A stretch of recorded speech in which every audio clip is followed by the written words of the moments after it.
चक्रवात दितवा, जो हाल ही में तमिलनाडु के तट के पास पहुंचा था, अब थोड़ा कमजोर होकर एक गहरे दबाव में बदल गया है।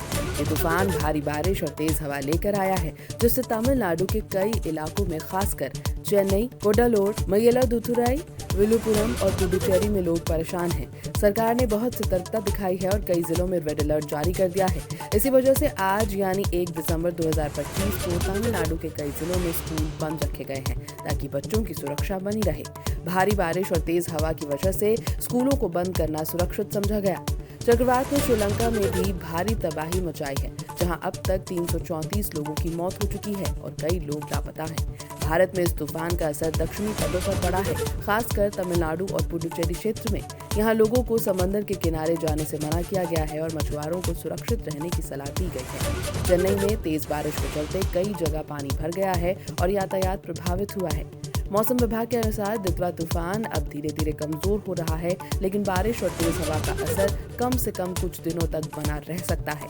प्रशासन एवं राहत टीम स्थिति पर नजर बनाए हुए हैं और जरूरत पड़ने पर सहायता उपलब्ध करा रहे हैं। लोगों से अपील की गई है कि वो मौसम विभाग की सलाह जरूर माने और नजदीकी अधिकारियों के निर्देशों का पालन करें। इस स्थिति में तमिलनाडु सरकार ने स्कूलों को बंद रखना जरूरी समझा, ताकि बच्चों को किसी भी प्रकार का खतरा न हो। स्कूल बंद रहने की सूचना समय पर जारी कर दी गई थी, ताकि अभिभावक बच्चे सुरक्षित रख सकें। इस प्रकार चक्रवात दितवा के कारण तमिलनाडु और आसपास के क्षेत्र में भारी बारिश, तेज हवाएं और स्कूलों की बंदी जैसी सावधानियां ली गई हैं, ताकि लोगों को नुकसान न हो और स्थिति को नियंत्रित रखा जा सके। चक्रवात दितवा, जो हाल ही में तमिलनाडु के तट के पास पहुंचा था, अब थोड़ा कमजोर होकर एक गहरे दबाव में बदल गया है। ये तूफान भारी बारिश और तेज हवा लेकर आया है, जिससे तमिलनाडु के कई इलाकों में, खासकर चेन्नई, कोडालोर, मयिलादुथुराई, विलुपुरम और पुडुचेरी में लोग परेशान हैं। सरकार ने बहुत सतर्कता दिखाई है और कई जिलों में रेड अलर्ट जारी कर दिया है।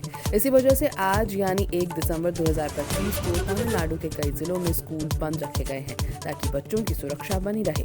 भारी बारिश और तेज हवा की वजह से स्कूलों को बंद करना सुरक्षित समझा गया। चक्रवात ने श्रीलंका में भी भारी तबाही मचाई है, जहां अब तक 334 लोगों की मौत हो चुकी है और कई लोग लापता हैं। भारत में इस तूफान का असर दक्षिणी तटों पर पड़ा है, खासकर तमिलनाडु और पुडुचेरी क्षेत्र में। यहाँ लोगों को समंदर के किनारे जाने से मना किया गया है और मछुआरों को सुरक्षित रहने की सलाह दी गई है। चेन्नई में तेज बारिश के चलते कई जगह पानी भर गया है और यातायात प्रभावित हुआ है। मौसम विभाग के अनुसार दितवा तूफान अब धीरे धीरे कमजोर हो रहा है, लेकिन बारिश और तेज हवा का असर कम से कम कुछ दिनों तक बना रह सकता है। प्रशासन एवं राहत टीम स्थिति पर नजर बनाए हुए हैं और जरूरत पड़ने पर सहायता उपलब्ध करा रहे हैं। लोगों से अपील की गई है कि वो मौसम विभाग की सलाह जरूर माने और नजदीकी अधिकारियों के निर्देशों का पालन करें। इस स्थिति में तमिलनाडु सरकार ने स्कूलों को बंद रखना जरूरी समझा, ताकि बच्चों को किसी भी प्रकार का खतरा न हो। स्कूल बंद रहने की सूचना समय पर जारी कर दी गई थी, ताकि अभिभावक बच्चे सुरक्षित रख सकें। इस प्रकार चक्रवात दितवा के कारण तमिलनाडु और आसपास के क्षेत्र में भारी बारिश, तेज हवाएं और स्कूलों की बंदी जैसी सावधानियां ली गई हैं, ताकि लोगों को नुकसान न हो और स्थिति को नियंत्रित रखा जा सके।